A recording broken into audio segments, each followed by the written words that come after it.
नमस्कार, मैं हूं आपके साथ सोनिया चौहान। उत्तराखंड की खबरों में आप सभी का स्वागत है। रुक करते हैं खबरों की ओर। महानगर कांग्रेस कमेटी द्वारा काशीपुर की 5 ज्वलंत समस्याओं के निराकरण को लेकर कांग्रेस कार्यकर्ताओं ने महाराणा प्रताप चौक पर 1 दिवसीय सांकेतिक धरना प्रदर्शन किया और कांग्रेस महानगर अध्यक्ष मुशर्रफ हुसैन ने बताया कि नगर क्षेत्र में पिछले लगभग 6 वर्षों से फ्लाईओवर को कार्य चल रहा है। आपको बता दें, उनका आरोप है कि पिछले 6 वर्षों में कार्यदायी संस्था ने निर्माण पूर्ण को लेकर तारीख पर तारीख दी, लेकिन आज तक फ्लाईओवर का कार्य पूर्ण नहीं हो पाया है। वहीं आपको बता दें, पिछली बार कार्यदायी संस्था ने 15 दिसंबर 2023 को फ्लाईओवर का कार्य पूरा होने का आश्वासन दिया था, लेकिन उसका टाइम भी निकल चुका है। उन्होंने कहा कि पूर्व विधायक हरभजन सिंह चीमा ने भी कार्य पूर्ण होने को लेकर कई बार कार्यदायी संस्था से वार्ता कर तारीख दी, लेकिन फ्लाईओवर आज भी जस तस है। लेकिन इसके बाद कांग्रेस कार्यकर्ताओं ने काशीपुर के 5 ज्वलंत समस्याओं को लेकर मुख्यमंत्री के नाम संबोधित एक ज्ञापन एसडीएम को सौंपा।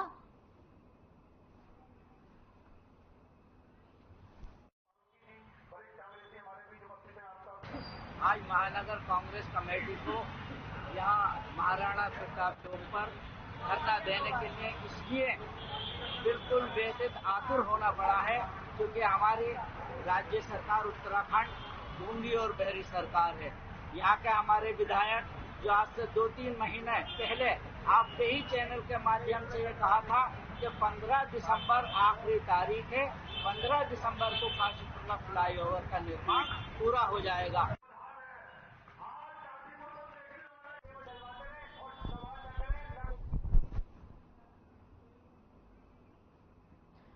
उत्तराखंड के चर्चित अंकिता भंडारी हत्याकांड के मुख्य आरोपी पुलकित आर्या की जमानत पर 19 दिसंबर को हाईकोर्ट नैनीताल में सुनवाई होनी है। अंकिता हत्याकांड को लेकर शुरू से ही प्रदेश की बीजेपी सरकार पर हमलावर प्रदेश कांग्रेस पार्टी ने अंकिता के हत्यारोपी पुलकित आर्या की जमानत पर किसी भी कीमत पर नहीं होने देने की प्रदेश सरकार से मांग की है। कांग्रेस नेता गुड्डू सिंह चौहान ने प्रदेश सरकार से मांग करते हुए कहा कि पुलकित आर्या यदि जमानत पर बाहर आया तो वो केस को प्रभावित कर सकता है, लिहाजा उसकी जमानत नहीं होनी चाहिए।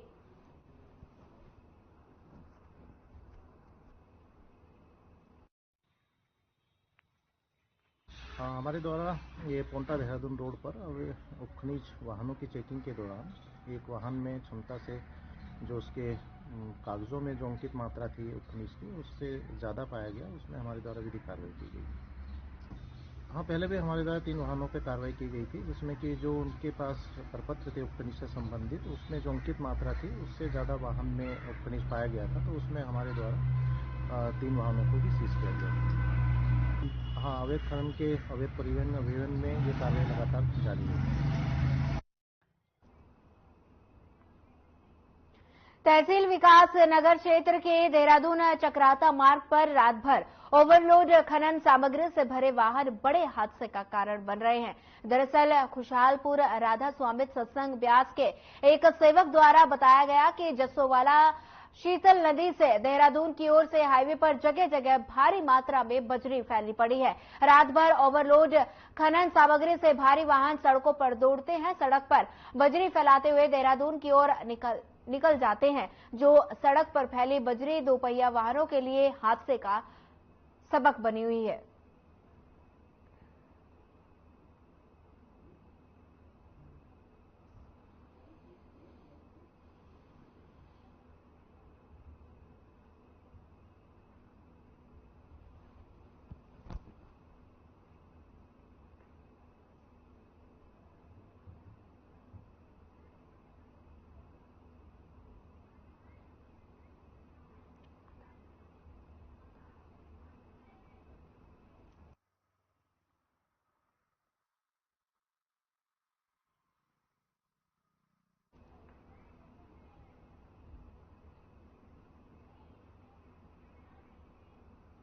चलिए सीधे लिए चलते हैं आपको देहरादून, जहां उत्तराखंड के मुख्यमंत्री पुष्कर सिंह धामी कार्यक्रम को संबोधित कर रहे हैं। क्या कुछ कह रहे हैं, आइए आपको सुनाते हैं।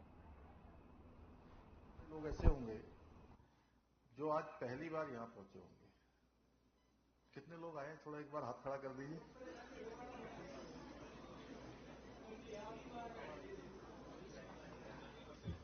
आप सब लोग यहां पर पहुंचे हैं। आपके यहां पहुंचने पर मैं आप सबका अपनी ओर से सभी हमारे श्रमिक भाइयों का, बहनों का और उनके परिजनों का, हमारे सभी पदाधिकारियों का, श्रमिक संघ के प्रतिनिधियों का मैं हार्दिक स्वागत एवं अभिनंदन करता हूं।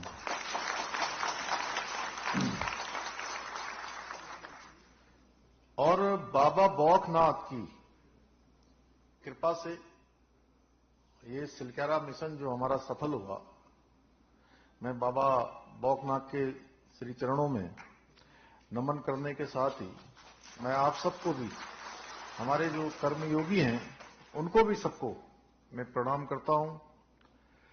आप जैसे कर्मयोगियों के लिए किसी ने ठीक ही कहा है कि जिंदगी को वो गढ़ेंगे जो सिलाएं तोड़ते हैं, जिंदगी को वे गढ़ेंगे जो सिलाएं तोड़ते हैं, जो भगीरथ नीर की निर्भय सिराएं मोड़ते हैं।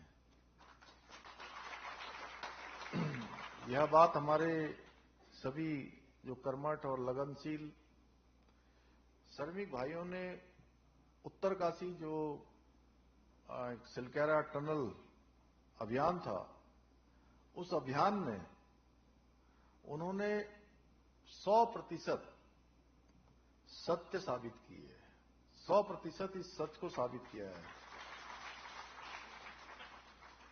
आज हम सब लोग इस मौके पर जो एक ऐतिहासिक कार्य वहां पर संपन्न हुआ, उनको याद करने के लिए यहां पर एकत्र हुए हैं। देखिए, हम सभी ने सिलक्यारा सुरंग की जो 41 हमारे श्रमिकों के साथ एक संघर्ष और समर्थन की कहानी देखी है, जिन्हें 17 दिन बाद सुरक्षित निकाला गया। वो वास्तव में बहुत ही कठिन था। और इस मुश्किल घड़ी में जो हमारे श्रमिक भाइयों ने जो धैर्य, साहस और अंदर से जो उन्होंने हम सबको कहीं न कहीं लगातार उत्साह देने का काम, लगातार अपनी हिम्मत के साथ हमारी हिम्मत बढ़ाने का भी काम किया, वास्तव में उसकी जितनी भी प्रशंसा की जाए वो कम है। मैं अपने श्रमिक भाइयों का जो अंदर थे, मैं उनका आप सबके बीच में से अभिनंदन करना चाहता हूं उनका, कि उन्होंने बहुत हिम्मत करी। और श्रमिकों की जो हिम्मत है, हमारे आदरणीय प्रधानमंत्री जी के मार्गदर्शन से इस रेस्क्यू ऑपरेशन को सफल बनाया जा सका। और हमारे श्रमिक भाइयों के रेस्क्यू ऑपरेशन की सफलता ने पूरे देश के अंदर, मैं सच बताऊं तो 12 नवंबर को दीपावली थी और 28 को ये लोग ठीक 17 दिनों बाद बाहर निकले। तो जिस प्रकार से दीपावली का वातावरण होता है, हर एक भारतवासी ने उस दिन दीपावली जैसा जो त्योहार होता है उसको महसूस किया। और हमने तो चूंकि उस समय में कोई भी त्योहार जितने भी आए, दीपावली के दिन ही ये घटना घटित हुई। उसके बाद दीपावली के बाद भैया दूज भी आया, गोवर्धन पूजा भी आई, छठ पूजा भी आई, गुरु पर्व भी आया, गंगा स्नान भी बीच में आया, अनेकों पर्व आए। और सभी पर्वों से वो हमारे श्रमिक भाई भी दूर रहे, उनके परिजन भी दूर रहे। और आप सबका मुख्य सेवक होने के नाते मैं भी सारे ही पर्वों से सम्मिलित में हो नहीं पाया। और केवल दीपावली के दिन जरूर मैंने उस शाम को पूजा अर्चना करी, और पूजा के बाद लगातार ध्यान वहीं था। लेकिन ये जो जब घटना घटित हुई 12 तारीख को, 12 तारीख से लगातार हर दिन ये लगता था कि आज बाहर आ जाएंगे। शुरू में लगा कि जेसीबी चलेगी, पोकलैंड चलेगी और मलबा हटाएंगे, उनको बाहर निकाल लेंगे। जब मलबा हटाने लगे तो ऊपर से और मलबा गिरने लगा, बहुत तेज मलबा गिरने लगा। कठोर चीज अंदर आ गई है, हार्ड रॉक आ गया है, कठिन चीज आ गई, अब अंदर नहीं जा रहा है। क्या करें? उसके बाद फिर ये हुआ कि कुछ इंजीनियर और बुलाए गए, उन्होंने भी प्रयास किया, वो आगे नहीं सरका। उसके बाद फिर प्रधानमंत्री जी लगातार रोज पूरे ऑपरेशन के बारे में रोज पूछते थे, प्रत्येक दिन फोन करते थे। और मैं तो सच बताऊं तो कई बार मैं सोचता था कि कहीं फोन इधर उधर न हो जाए कि प्रधानमंत्री जी का फोन आएगा तो मेरा फोन मिस हो जाएगा। तो हर समय मैं फोन ही देखता रहता था कि प्रधानमंत्री जी का फोन आ जाएगा, और इतनी चिंता करते थे रोज। फिर उनको बताया कि यहां पर इस प्रकार की स्थिति हो रही है, उन्होंने पूरा अपना कार्यालय भेज दिया। अपने कार्यालय के सारे लोगों को, पीएमओ के सारे अधिकारी यहां आ गए। जनरल बीके सिंह जी भी आ गए, जो भारत सरकार के हमारे मंत्री हैं। उन्होंने भी लगातार यहां हम लोगों के साथ कैंप कर लिया। फिर आगर मशीन मंगाई गई। आगर मशीन यहां नहीं होती थी, वो मशीन कुछ इंदौर में थी। इंदौर वाली आई, रातों रात सेना का हेलीकॉप्टर मंगाया गया, उससे रातों रात उतरी वो। और हेलीकॉप्टर भी, वो हवाई जहाज भी एक नहीं, वायुसेना का हवाई जहाज आया, 3-3 वायुसेना के हवाई जहाजों से वो मशीन लाई गई। इतनी बड़ी मशीन थी। उसको लाने के लिए 5 ट्राले लगाए गए बड़े वाले। तब उनको कुछ को चिन्याली सौड़ में उतारा गया, कुछ को देहरादून में उतारा गया। वो मशीन भेजी गई, रातों रात वहां मशीन पहुंची। फिर उस मशीन ने कुछ काम करना शुरू किया, आगे जाके वो मशीन भी अटक गई। फिर क्या करें? अब 3 बार हो गया ऐसा। पहले जेसीबी लगी, पोकलैंड लगी, फिर उसके बाद पाइप डालने का काम हुआ, फिर मशीन आई इंदौर से, 3 स्टेप बढ़ गए, नहीं उसके बाद फिर रुक गया। फिर हैदराबाद से मशीन मंगाई गई। फिर वायुसेना का हवाई जहाज उसको लेकर आया। फिर वायुसेना के हवाई जहाज ने जब यहां वो पहुंचाया, उसको फिर मौके पर पहुंचाया, सिलक्यारा ले गए। फिर उसको जोड़ा गया, फिर कुछ आगे बढ़ा, फिर 18 मीटर चला गया, फिर मशीन रुक गई। ऐसा लगता था कि अब मशीन तेजी से आगे बढ़ रही है, फिर रुक गई। फिर मशीन को ठीक किया, फिर उनको बुलाया गया, मशीन ठीक करने वालों को, विशेषज्ञों को। जो भी हमको जरूरत पड़ रही थी, वो सारे विशेषज्ञ, सारे इंजीनियर, सारे जो रेट माइनर्स खोदने वाले होते हैं जमीन के अंदर, उन सबको लाया जा रहा था, तुरंत उनको लाया जा रहा था। फिर प्लाज्मा कटर मंगाया गया। प्लाज्मा कटर एक ऐसी कटर मशीन होती है जो पाइप के अंदर जाती है और जल्दी जल्दी काट देती है अगर मशीन खराब हो गई। फिर आगे बढ़ा अभियान। फिर 16 तारीख को एकदम से अचानक सब बंद हो गया। मैं भी एक कार्यक्रम में था और कार्यक्रम के बाद मैंने फोन किया तो उन्होंने बताया कि यहां तो सब बंद हो गया है, क्योंकि ऊपर से जो है पूरी छत नीचे को गिर रही है, नीचे से ऊपर से बहुत मलबा आने लगा है और काम बंद हो गया। एक वाइब्रेशन हुआ है। अब मजदूर लोग जो बाहर पाइप डालने का काम कर रहे थे, उन्होंने भी कहा कि अब हम काम नहीं करेंगे। उनकी भी सुरक्षा पर आ गई। सारा काम बंद, पाइप डालने का काम भी बंद। बड़ी विचित्र स्थिति कि आप करें तो करें क्या।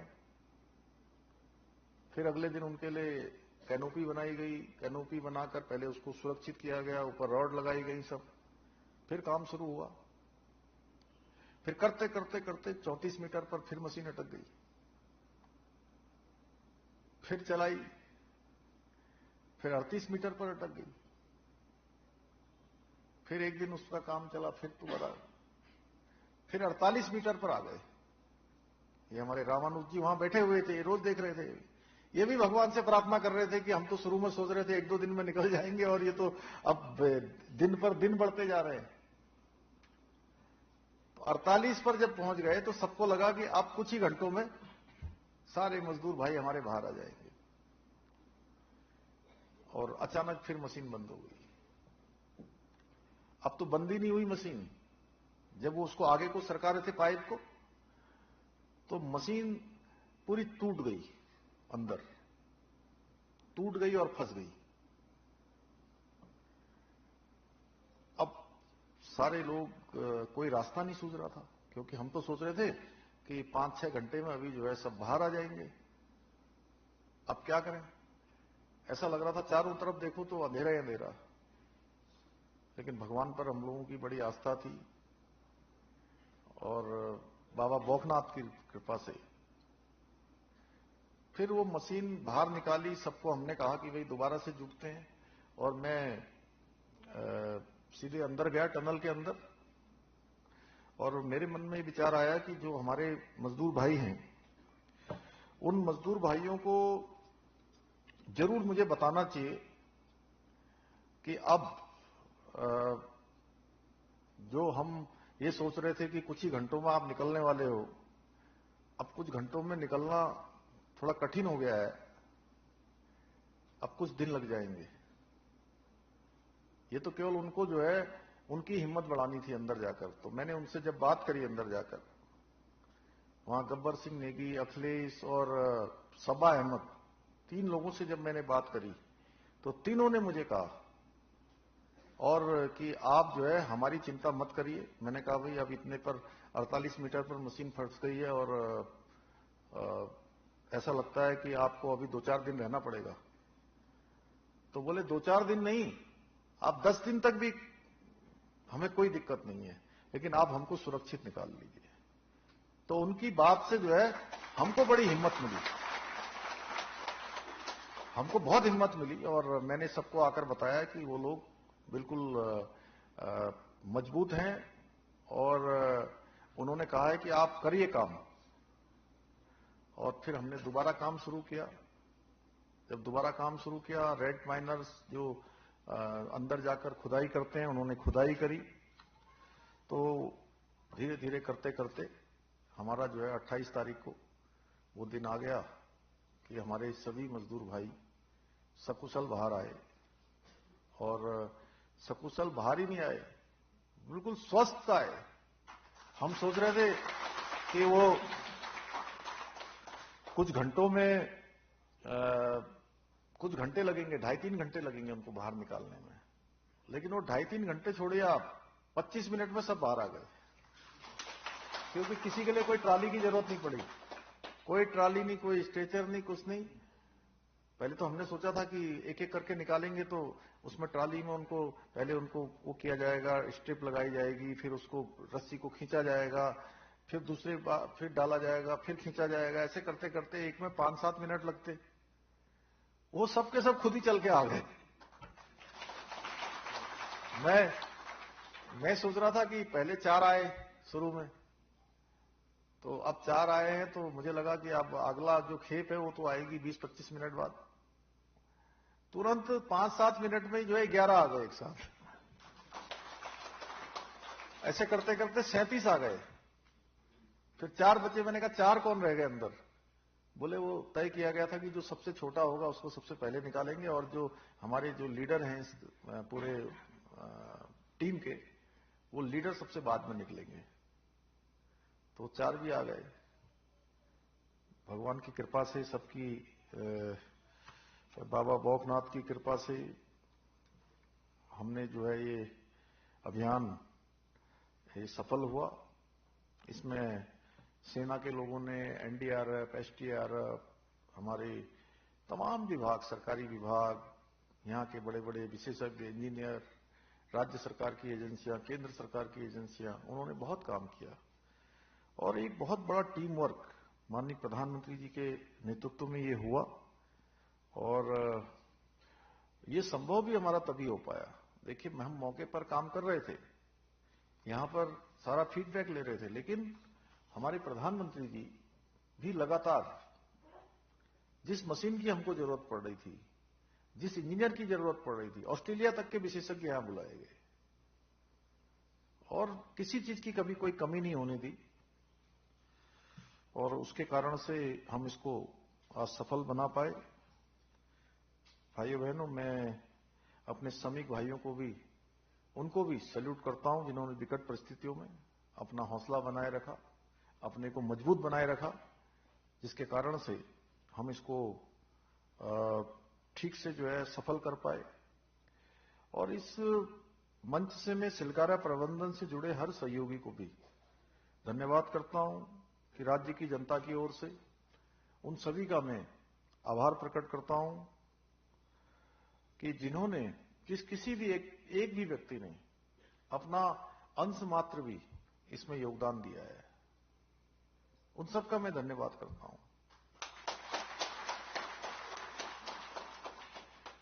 मेरे सभी भाइयों एवं बहनों से मैं कहना चाहता हूं कि आप सबके कारण से एक बेहतर और समृद्ध भारत की जो नींव है वो तैयार हो रही है, या मैं कहूं दूसरे अर्थों में, दूसरे शब्दों में, तो आप सच्चे रूप में भारत के राष्ट्र निर्माता हैं। श्रमेव जयते के मंत्र को ध्यान में रखकर हमारी केंद्र और राज्य की सरकार आदरणीय प्रधानमंत्री मोदी जी के नेतृत्व में हमारे श्रमिक भाइयों के लिए हर संभव प्रयास कर रही है, उनके कल्याण के लिए निरंतर कार्य कर रही है। हमारे प्रधानमंत्री जी द्वारा लेबर्स यूनाइटेड द वर्ल्ड इस सदी का मंत्र हो सकता है, यानी इस मंत्र के साथ आज हमें दुनिया को जोड़ने की जरूरत है। दुनिया को जोड़ने के लिए जो सबसे बड़ा तत्व है वह है हमारे श्रमिक भाइयों का, हमारे मजदूर भाइयों का वो पसीना है। इसमें पूरी दुनिया को, पूरे देश को खड़ा करने की और जोड़ने की शक्ति है, असीम शक्ति है। हमारी केंद्र की सरकार ने हमारे मजदूर भाइयों के कल्याण के लिए, हमारे श्रमिकों के लिए अनेकों श्रम कानूनों में भी बदलाव किए हैं, जिसके तहत कभी मात्र 15 रुपए, 50 या 100 रुपए मासिक पेंशन पाने वाले हमारे श्रमिकों को अब न्यूनतम 1000 रुपए प्रति माह पेंशन देने की व्यवस्था की गई है। इसके अलावा श्रम सुविधा पोर्टल शुरू किया गया है, जिसके अंतर्गत 8 अहम श्रम कानूनों को एक एक कर उनके सरलीकरण का काम किया गया है। आज हर श्रमिक को एक विशेष लेबर आइडेंटिफिकेशन नंबर भी दिया जा रहा है, ताकि उसकी पहचान हो सके, जिससे उसे जो सरकार की योजनाएं हैं उन योजनाओं का लाभ मिल सके, उसको सहायता मिल सके। साथ ही एक नेशनल सर्विस पोर्टल भी बनाया गया है, ताकि श्रमिक और नियोजक के बीच तालमेल हो सके। इसके अलावा बोनस संबंधी जो कानून में है उसमें भी बदलाव कर हमारे कामगारों को लाभ पहुंचाया गया है। भाइयों बहनों,